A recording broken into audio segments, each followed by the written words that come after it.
Explore Hyderabad exclusive temple jewelry exhibition Nakshi Mela at Varahi Silver Jewelry KPHP. So ప్రస్తుతం నాతో పాటు చనిపోయినటువంటి అమూల్యశ్రీ అక్క వెన్నెలశ్రీ ఉన్నారు. ఆమెతో కూడా మాట్లాడదాం. అసలు తను ఏమన్నా తనతో షేర్ చేసుకుందా, అవమానాన్ని తట్టుకోలేక ఏ విధంగా బాధపడేదో తెలుసుకుంది.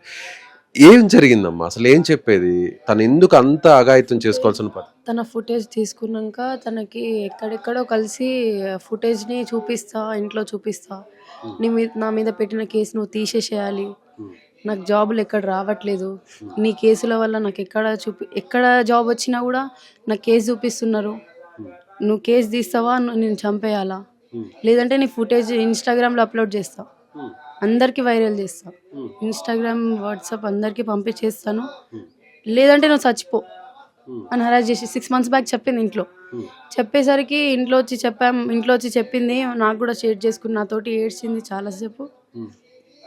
పోయి పిఎస్లో కంప్లైంట్ ఇచ్చాం. ఏమని చెప్పింది, ఏమని బాధపడింది మీతో చెప్పడం? అక్క నాకు ఇట్లా చేస్తున్నారు అక్క, నాకు ఉండబుద్ధి అవ్వట్లేదు, చనిపోతా నేను, కొద్దు ఈ లైఫ్ ఇట్లా అయింది అక్క, మ్యారేజ్ వచ్చినా కూడా బయట బాగుండదు, ఇలాంటివి నాకు ఎక్కడ సంబంధాలు వచ్చినా ఇట్లా చేస్తా అంటున్నాడంట అక్క, నేను ఉండను ఇక్కడ, నాకు ఉండబుద్ధి అవ్వట్లేదు, నేను ఎక్కడైనా బయటికి వెళ్ళిపోదామని చెప్పింది. లేదు మనం పిఎస్లో కంప్లైంట్ ఇద్దాం, ఏమన్నా న్యాయం జరుగుతుంది, మనం కంప్లైంట్ ఇద్దామని చెప్పి కంప్లైంట్ ఇచ్చాం. వెళ్ళి సాయికృష్ణ సంథింగ్ ఎవరో సిఐ ఉండే, సో తన నుండి కంప్లైంట్ ఇస్తే మీ ఇజ్జత్ మీరే తీసుకుంటారా అని చెప్పిండట. నేను కాలేజ్కి వెళ్తా డైలీ, మీ ఇజ్జత్ మీరే తీసుకుంటారా అని చెప్పాడంట. మళ్ళీ ఇంటికి వచ్చి నేను కేసు ఇచ్చినా కూడా తీసుకోలే, వద్దనిలే తీసుకోలే, మేమే వాళ్ళ మీద అటాక్ చేయడానికి వెళ్ళామని చెప్పి వాళ్ళు కేసుని టేక్ ఓవర్ చేసుకొని మా కేసు క్లోజ్ చేసేసారు.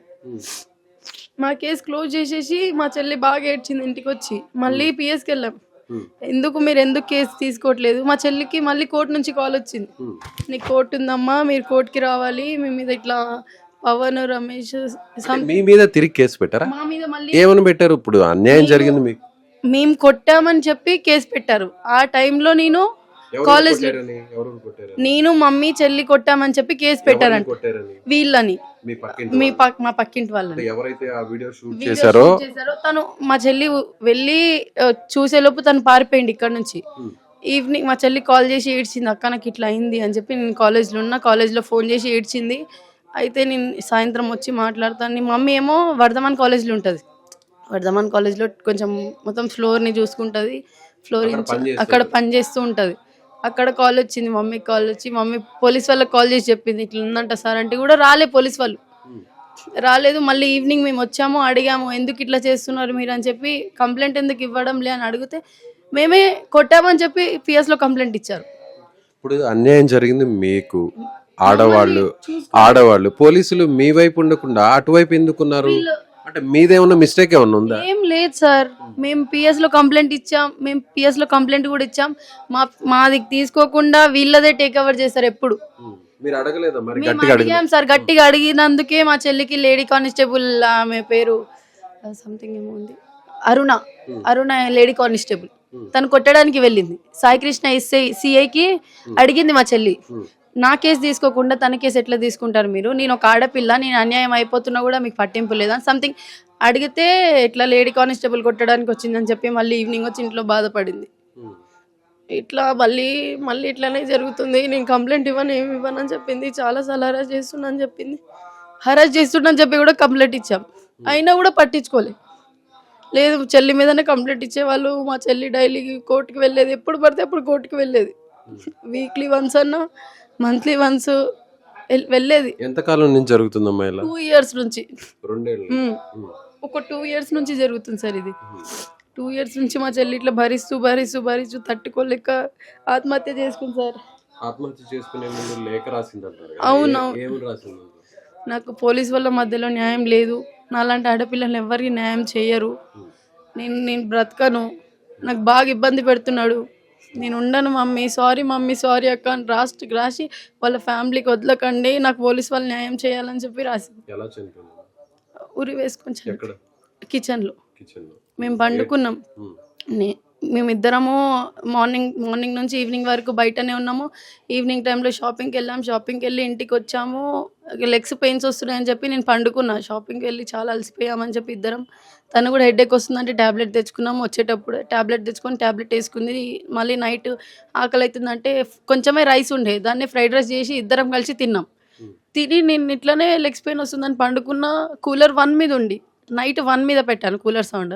మార్నింగ్ లేచేసరికి 4 మీద ఉంది. దాన్ని ఆఫ్ చేసి ఇట్లా కిచెన్ సెట్ చూడంగానే తనకు అనిపించింది చనిపోయినట్టు. నేను సౌండ్ చేసి మమ్మీకి పిలిచాను. మమ్మీ బాత్రూంలో నుంచి ఊరుకొచ్చి ఏమైంది అని టెన్షన్ తోటి ఇట్లా జరిగిపోయింది. మేము రాసిన లెటర్ కూడా చూడలే, ఫోన్ కూడా చూడలే. అమ్మాయిని అది హాస్పిటల్కి తీసుకెళ్ళాం. బ్యాక్ సైడ్ నుంచి మా బ్రదర్స్, మా సిస్టర్, మా ఫ్యామిలీ మెంబర్స్ కొంతమంది ఫోన్ని తీసుకొచ్చారు అక్కడికి. ఫోన్ చెక్ చేసి ఫోన్ ఇమీడియట్లీ అక్కడ ఇస్తే తనకు మెసేజ్ చేసాం. చాటింగ్లో ఉన్న అబ్బాయికి మెసేజ్ చేసి తను ఆటోమేటిక్గా సరౌండర్ అయ్యింది అక్కడ పిఎస్లో. వీళ్ళు ఏమన్నా మిస్టేక్ ఉందా? ఎవరో చాట్ చేస్తున్నాడు, ఇబ్బంది పెడుతున్నారు అన్నారు కదా, అబ్బాయిది కూడా కొంచెం మిస్టేక్ ఉంది సార్. ఆ అబ్బాయి కూడా చాలా మిస్టేక్ చేశాడు. ఇంట్లో చెప్పేస్తా నీ గురించి అంటే ఏం చెప్తాడో తెలియదు. ఈమె ఏమైనా దాపెట్టిందా అనేది కూడా తెలియదు. కానీ వీళ్ళ హరాస్మెంట్ అయితే 2 years నుంచి ఉంది సార్. 2 years నుంచి తను బాగా బాధపడి నేను కాలేజ్కి వెళ్తే కూడా కాలేజ్లో ఫోన్ చేసి ఏడ్చేది. అక్కడ నాకు ఇట్లా పెడుతురు, అక్కడ ఇంటికి రా అంటే నేను లైట్ తీసుకున్నా. కానీ ఇంతవరకు వస్తుందని అనుకోలేదు సార్. చాలా చాలా వరకు వీళ్ళ ఫ్యామిలీ, వీళ్ళ అక్క రానిస్తేనే అబ్బాయి వస్తాడు. వాళ్ళ తమ్ముడు వల్లనే. అతను ఏం చేస్తుంటాడు? ఫోటో వీడియోస్ తీస్తారు కదా, అదే ఇట్లా స్నానం చేస్తున్నప్పుడు అతను ఏం చేస్తుంటాడు? అతను ఏం చేస్తాడో తెలియదు సార్. కానీ వాళ్ళు ఇక్కడ ల్యాండ్ తీసుకొని ఇల్లు కట్టించారు. మమ్మీ వాళ్ళకి ల్యాండ్ ఇప్పించింది. ఇక్కడ మేమే ఇప్పించాం తనకి ల్యాండ్. వాళ్ళు ఇల్లు కట్టిన కాడ నుంచి స్టార్ట్ సార్. అమ్మాయి ఇంట్లో ఉండి ఒకసారి నేను మా ఫ్రెండ్ మ్యారేజ్ ఉంటే హల్దీకి అని నైటే వెళ్ళిపోయాను. మమ్మీ ఏమో విలేజ్కి వెళ్ళేసరికి అమ్మాయి ఇంట్లో ఉంది. వాళ్ళ ఫ్రెండ్ ఒక హిందీ ముస్లిం ఆమె ఉంది, ఒక ఆమె ఇంట్లోనే ఉంది. తనకు పిలిచారంట, అమ్మాయిని పిలువు బయటికి అంటే బయటికి పిలిచిందంట. వాళ్ళ ఇంట్లో ఏమైనా వర్క్ ఉందేమో అని చెప్పి వెళ్ళిందంట. అక్కడ కూడా ఆమెని కొంచెం మిస్బిహేవియర్ చేశారని చెప్పి ఇంట్లో వచ్చి చెప్పింది. ఇంట్లో చెప్పి ఇద్దరం నేను మమ్మీ ఇద్దరు లేము. సో నువ్వు డైరెక్ట్ పిఎస్కి వెళ్ళంటే ఆమె డైరెక్ట్ పిఎస్కి వెళ్ళి కంప్లైంట్ ఇచ్చింది. ముస్లిం ఆమెతోటి ఒకసారి ఇన్వెస్టిగేషన్ చేయించుకున్నారు, మాట్లాడారు, అన్నీ చేశారు. అయినా కూడా పిఎస్లో కంప్లైంట్ తీసుకోలేదు. ఓన్లీ మాట్లాడుతున్నారు, పంపిస్తున్నారు. వీళ్ళ కేసు మాత్రం కంపల్సరీ తీసుకుంటున్నారు. ఏమనిపిస్తుందమ్మా చెల్లి రోజు మీతో? సార్ అసలు తట్టుకోలేకపోతున్నా. డైలీ నాతోటి ఉండేది. నాకు హెడేక్ వస్తే కూడా నా తలకాయ ఇట్లా వచ్చేది సార్. నేను మార్నింగ్ ఫుడ్ తీసుకెళ్ళాను సార్ కాలేజ్కి. ఆఫ్టర్నూన్ తనే ప్రిపేర్ తీసుకొని వచ్చేది కాలేజ్లో. డాడీ చనిపోయినాక ఒక 4 years తర్వాత కరోనా అనేది వచ్చింది. కరోనా తర్వాత తనకు ఇంట్రెస్ట్ లేక డిస్కంటిన్యూ చేసేసింది సార్. 7th 8th కరోనా వచ్చింది. తర్వాత నేను 9th ఏం చదివాను, నాకు ఇంట్రెస్ట్ లేదు అది ఇది అని చెప్పింది. సరే నేను ఇష్టం అని చెప్తే ఇంకా బ్యాంగిల్ స్టోర్ వచ్చింది మాకు ఒకటి. బ్యాంగిల్ స్టోర్లో వర్క్ చేసుకునేది. ఫోన్ ఇప్పించినాం సార్ అప్పుడే. బ్యాంగిల్ స్టోర్లో ఏమైనా కావాలంటే ఫోటోలు అంటే రేటు బట్టి మమ్మీకి పంపిస్తే మమ్మీ చెప్తే దానికి కొంచెం తక్కువైనా ఎక్కువైనా చెప్తే అక్కడ అమ్మేది తను. అసలు తను లేదంటే తట్టుకోలేకపోతున్నా సార్. అసలు తట్టుకోలేకపోతున్నా. అసలు డైలీ నా పక్కన వచ్చి పండుకునేది, నాతోటి ఫన్నీగా ఆడుకునేది, కొట్టుకునేటోళ్ళం. సింగిల్గా మిగిలిపోయాను అనుకోలేదు.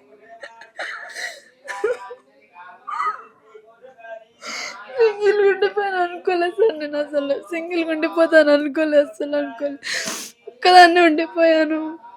మమ్మీతో ఏం షేర్ చేసుకోదు, అంతగా నాతోటే షేర్ చేసుకుంటుంది.